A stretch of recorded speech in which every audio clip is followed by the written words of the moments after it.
What do I do if I don't have all the answers? I don't say this to be demeaning or belittling, but the answer to what if I don't have all the answers is this: you don't. And that is 100% okay. The greatest gift that you can give to somebody else who is going through a struggle, challenge, or difficult time is presence, connection, and consistency. Answers can be found, but having someone with you as they're not only found but lived out is worth more than that immediacy of knowing what to do in an instant. But I do want to address the question that I think is actually hiding behind the question. When someone asks, what if I don't have all the answers?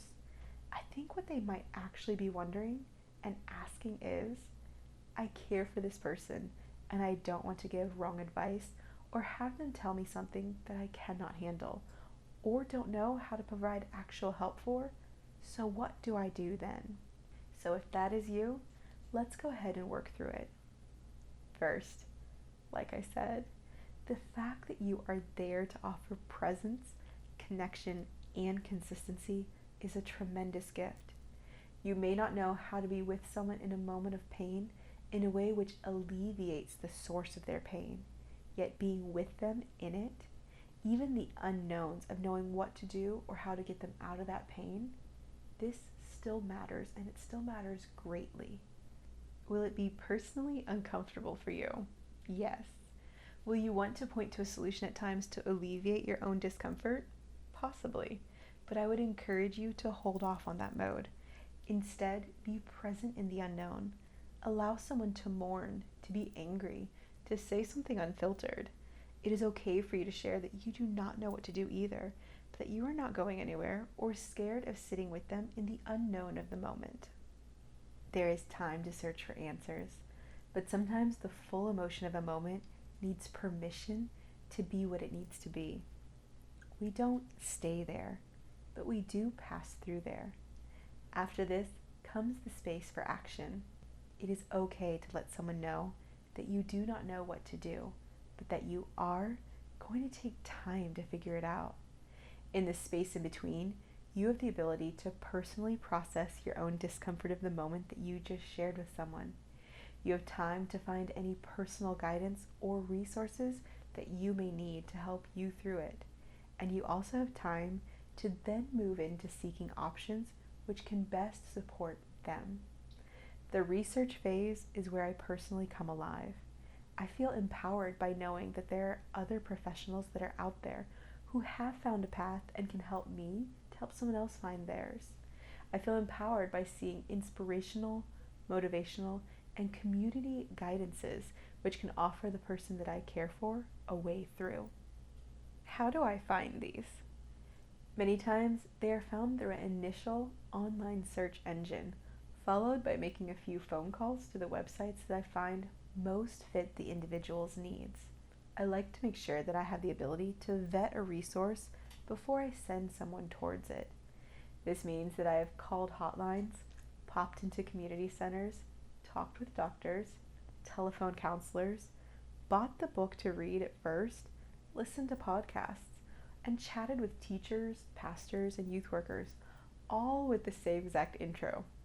So, I have this friend. And then I proceed to tell them ambiguous details, often changing the person's name, gender, age, or anything else which I feel like I need to so that I can protect their story and protect their identity. Yet I still have the ability to get insight into their situation and know what action steps that I can take next or point them towards. Now, there is a caveat to this. If you are a mandated reporter and you believe a minor is in harm or threat of harm, you must follow your local law guidelines and make sure that individual is protected. Please refer to your state or providence's legal requirements for those scenarios. Also, it is never okay to let something slide or share half-truths when seeking help for those who are in danger. If they are not in threat of immediate harm and you have time to research in order to get them assistance, feel free to inquire as you need to in order to protect their story and gain as much information as possible so that person can take the necessary steps to find help. I do need to confess something though. There have been extremely few times in life when I have met a challenging situation and I knew what to do at first.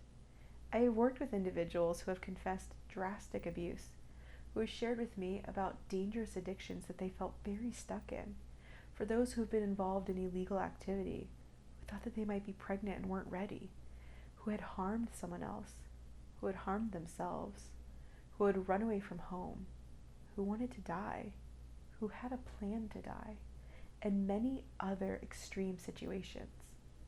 The truth is, I never had the answer. My first goal was always to secure their immediate safety. I wanted to be with them until they reached a sense of calm and coherent thinking. And then I wanted to be with them long enough until we were able to find one simple next step for them to take so that they could make sure that they were healthy and safe in the immediate moment. Then we began a long journey with many check-ins to make sure that they were okay over the period of a larger struggle. Sometimes this took a week. Sometimes it took years. And I rarely had the answers other than to repeat this same process. Secure immediate safety. Be with them. Find one more simple step which allowed them to be safe. Oftentimes we had to do this again and again and again, and it was a struggle to always know what to do. But this was my model, even if it was an up and down process, which, if I were to be honest, it usually was. The fact that you're willing to be with someone in their story and be there even when there are not answers, this matters significantly. I both recognize and respect what you are doing for them and hope that you find continuous support not only for them, but also for you during this process.